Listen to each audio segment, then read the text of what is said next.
Ambassador Shkurov, padyshim, ju jeni diplomat karriere, jeni diplomat I vjetër, momentalisht shërbeni në Shqipëri, por keni shërbyer në shumë shtete tjera si diplomat. Dhe ndoshta nuk është pyetja e dur për të bërë për një diplomat, por realisht a jeni lodhur nga këto bisedime që nuk kanë prodhuar asgjë? Kur them ju, flas për diplomatët e Ukrainës, për njerëz e Ukrainës. Unë e kuptoj shumë mirë pyetjen tuaj, kuptoj edhe kontekstin, edhe sot kur isha duke bërë fjalimin përpara njerëzve të sheqe, thash që për ato njerëz që janë sot në bombardime dhe që janë sot në gjendjen lufte, nuk e kanë një gjësi ose një mundësi të lodhen.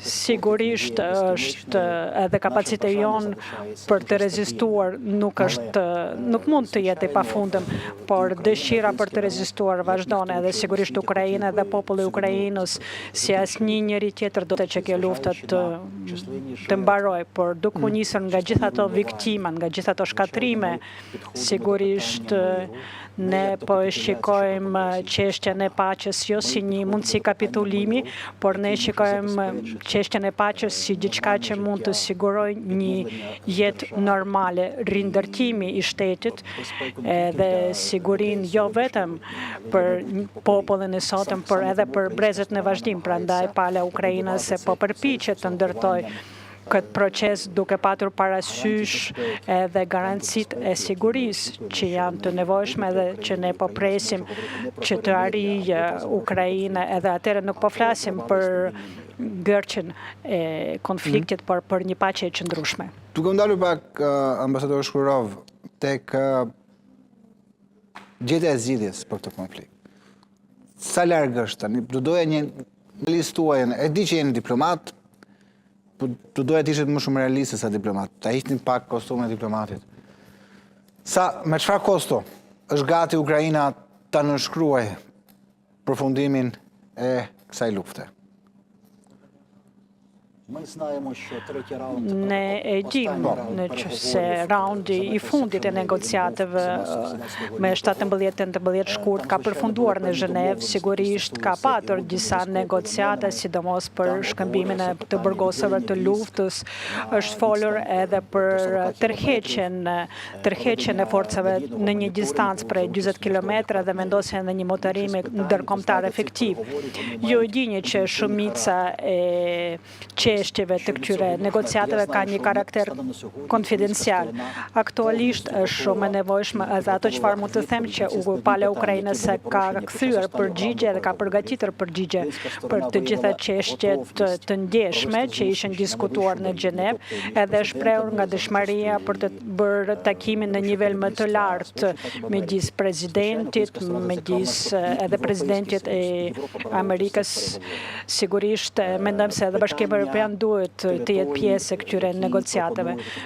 Pjesë e territoreve që propozohet që Ukraina të lëshojë është aktualisht në tavolinën e diskutimeve, por ushtarët tanë, ato që sot janë në vijën e parë të frontit, janë ata si ushtarë që janë nuk do të lëshojnë ato territoret, edhe duhet të jetë një vendim shumë e vështirë politik, I cili nuk është I sigurt që do të jetë. Ambasador, ndoshta është pak pyetje sikletshme, por nga ajo që unë pash, mendimin e regjisë një herë pamet, mungonte ngarkuar me punën e Shtetit Bashkuar të Amerikës. Më korrigjoni apo jo.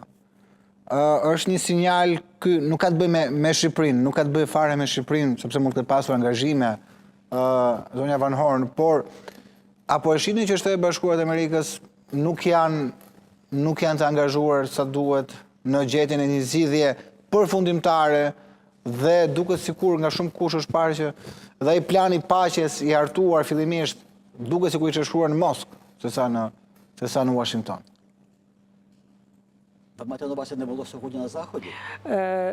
Так, про це було питання. Tak. Ka qenë, përfaqësuesja ka qenë. Okej.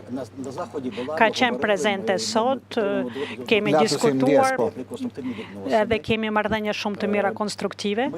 Jemi shumë mirënjohëse edhe palës amerikane edhe veçanërisht presidentit Trump në drejtim të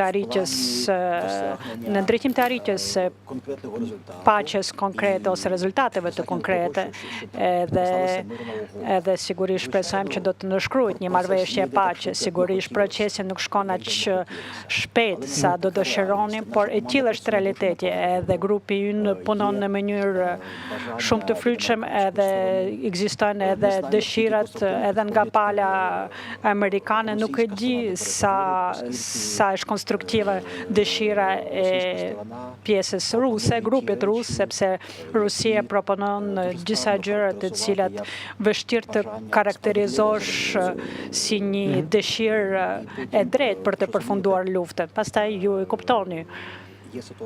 Janë disa situata që thuhet se përgjith pala ruse, ajo çfarë po bën, ajo po e bën një terror të përgjithshëm, sepse po qellohen ditë për ditë jo vetëm infrastruktura energjetike, por edhe banime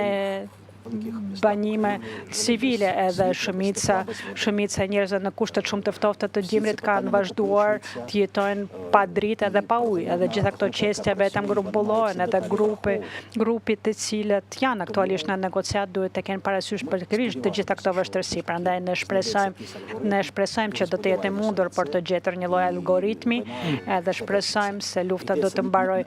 Nuk sigurisht do të ishte mirë që të jetë një armë pushim në përgjithësi, por sigurisht të gjitha dëshirojnë që të jetë një paqe